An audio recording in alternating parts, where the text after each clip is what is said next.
നമസ്കാരം. Disney plus ഹോട്ട്സ്റ്റാറിൽ release ചെയ്തിരിക്കുന്ന ഒരു മലയാളം വെബ് സീരീസിനെ കുറിച്ചാണ് ഇന്നത്തെ വീഡിയോയിൽ നമ്മൾ മൺസൂൺ സംസാരിക്കുന്നത്. നാഗേന്ദ്രൻസ് ഹണിമൂൺസ്. ട്രെയിലറൊക്കെ കണ്ടപ്പോൾ ഞാൻ കരുതിയത് നല്ല കോമഡിയൊക്കെയുള്ള ഒരു കാഴ്ചയായിരിക്കുമെന്നാണ്. മാത്രമല്ല സീരിയസ് കഥാപാത്രങ്ങളുടെ എപ്പിസോഡിൽ നിന്നും സുരാജ് വെഞ്ഞാറമൂടിൻ്റെ ബാക്ക് ടു കോമഡി ടൈമിൽ വരുന്ന ഒരു സീരീസ് കൂടിയാണ്. 6 എപ്പിസോഡുകൾ ഏകദേശം അരമണിക്കൂർ വെച്ച്, അതായത് ഒരു സിനിമ കാണുന്നതായിരിക്കും. നിതിൻ രഞ്ജി പണിക്കർ സംവിധാനം ചെയ്ത സീരീസിൽ സുരാജ് വെഞ്ഞാറമൂട് പ്രധാന വേഷത്തിലെത്തിയപ്പോൾ പ്രശാന്ത് അലക്സാണ്ടർ, ഗ്രേസ് ആന്റണി, ശ്വേത മേനോൻ, കനി കുസൃതി, നിരഞ്ജന അനൂപ്, കലാഭവൻ ഷാജോൺ, ആൽഫി, രമേഷ് പിഷാരടി എന്നിവരൊക്കെയാണ് മറ്റ് പ്രധാന വേഷങ്ങളിലെത്തിയിരിക്കുന്നത്. 70കളുടെ പശ്ചാത്തലത്തിലാണ് കഥ നടക്കുന്നത്. നാഗേന്ദ്രനും അമ്മയും ഒരു വീട്ടിലാണ് താമസിക്കുന്നത്. ഒരു പണിക്കും പോകാതെ നടക്കുന്നു, അമ്മയെ പോലും സഹായിക്കില്ല. അങ്ങനെ ഒരു ഘട്ടത്തിൽ അയാൾക്ക് പേർഷ്യയിൽ പോകാനുള്ള ഒരു ഓഫർ കിട്ടുന്നു. പക്ഷേ അതിൻ്റെ വിസ ആവശ്യത്തിന് കുറച്ച് കാശ് വേണം. ഒരു പണിക്കും പോകാതിരിക്കുന്ന ആളിൻ്റെ അടുത്ത് എവിടെ നിന്നാണ് കാശ്? അതിന് അദ്ദേഹം കണ്ടെത്തുന്ന മാർഗങ്ങളും അതിലെ തിരിച്ചടികളുമൊക്കെ ആയിട്ടാണ് കഥ മുന്നോട്ട് പോകുന്നത്. നാഗേന്ദ്രന്റെ ജീവിതത്തിന്റെ ഭാഗമായി എത്തുന്ന സ്ത്രീകളാണ് ഓരോ എപ്പിസോഡിലും വരുന്നതും. ജാനകി, ലില്ലിക്കുട്ടി, ലൈല, സാവിത്രി, തങ്കം, മൊഴി എന്നിങ്ങനെയാണ് 6 എപ്പിസോഡുകൾക്ക് പേര് നൽകിയിരിക്കുന്നത്. ഈ സ്ത്രീകളുടെ കഥ തന്നെയാണ് പ്രസ്തുത എപ്പിസോഡിൽ പറയുന്നതും. പേർഷ്യയിലേക്ക് പോവുക, കാശുകാരനാവുക, നല്ല ജീവിതം നയിക്കുക എന്നത് ഒരു കാലത്തെ മലയാളികൾക്കിടയിൽ കൂടുതലായി ഉണ്ടായ ആഗ്രഹവും അതിൽ വിജയിച്ചവരും തോറ്റുപോയവരുമുണ്ട്.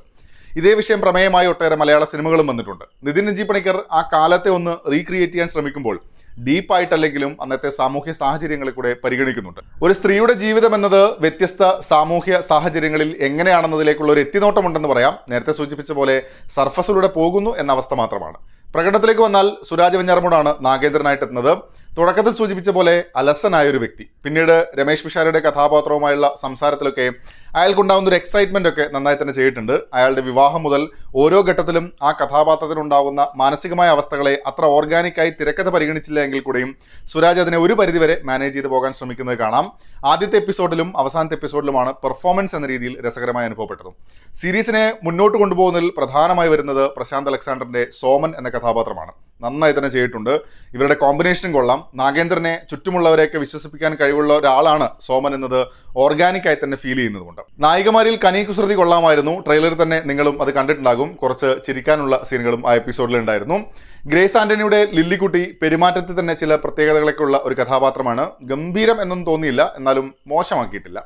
ശ്വേത മേനോന്റെ ലൈല എന്ന കഥാപാത്രം 2-3 സ്ഥലങ്ങളിൽ രസമായി വന്നിട്ടുണ്ട്. നിരഞ്ജന അനൂപിന്റെ കഥാപാത്രത്തിന് സ്ട്രോങ് ആയി കോൺട്രിബ്യൂട്ട് ചെയ്യാനുള്ള ഒരു സ്പേസ് സീരീസിലുണ്ട് എന്ന് തോന്നിയില്ല.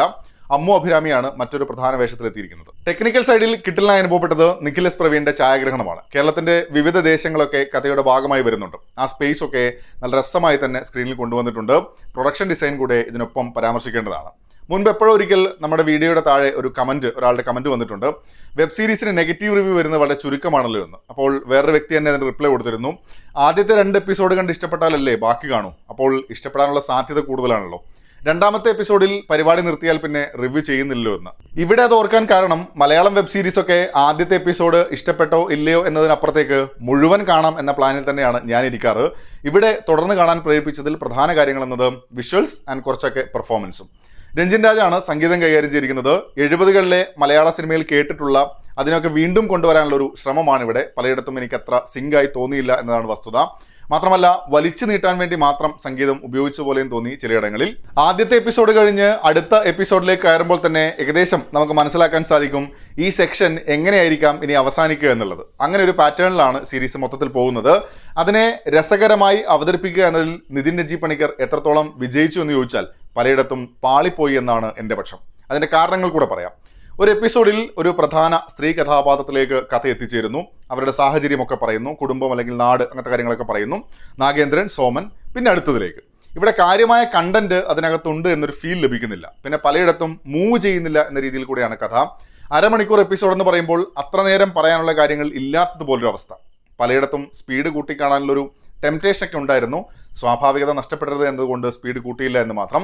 തുടക്കത്തിൽ നാഗേന്ദ്രന്റെ കല്യാണം വരെയുള്ള കാര്യങ്ങളിൽ ഒരു ഗ്രോത്ത് ഫീൽ ചെയ്തപ്പോഴും പിന്നീടുള്ള എപ്പിസോഡുകൾ ജസ്റ്റ് ഇങ്ങനെ റിപ്പീറ്റ് ചെയ്യുന്നു എന്നതിൽ മാത്രമാണ് അനുഭവപ്പെട്ടത്. ഓരോ എപ്പിസോഡിലും ഈ റിപ്പീറ്റിംഗ് പരിപാടി ഫീൽ ചെയ്യുന്നതിനെ മാറ്റി ഇൻട്രസ്റ്റിംഗ് ആക്കുന്ന വസ്തുതകൾ തിരക്കഥയിൽ ഇല്ല എന്നുകൂടെ പറയേണ്ടതുണ്ട്.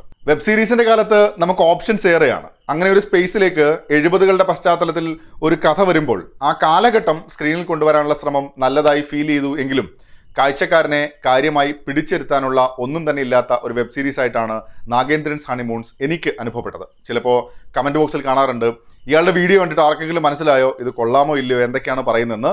അങ്ങനെ ഈ വീഡിയോ ഇത്രയും കണ്ടിട്ടും അങ്ങനെ ഒരു സംശയമുള്ളവർക്ക് എനിക്ക് ഈ സീരീസ് അത്ര വർക്കായിട്ടില്ല. നിങ്ങളുടെ അഭിപ്രായം അങ്ങനെ ആകണമെന്നേ ഇല്ല. കണ്ടവരുണ്ട് എങ്കിൽ തീർച്ചയായും നിങ്ങളുടെ അഭിപ്രായങ്ങൾ കമൻറ്റ് ബോക്സിൽ പങ്കുവെക്കുന്നു വരുന്നു. അപ്പോൾ മറ്റൊരു വീഡിയോ ആയിട്ട് വീണ്ടും കാണാം. അതുവരേക്കും ബൈ ബൈ.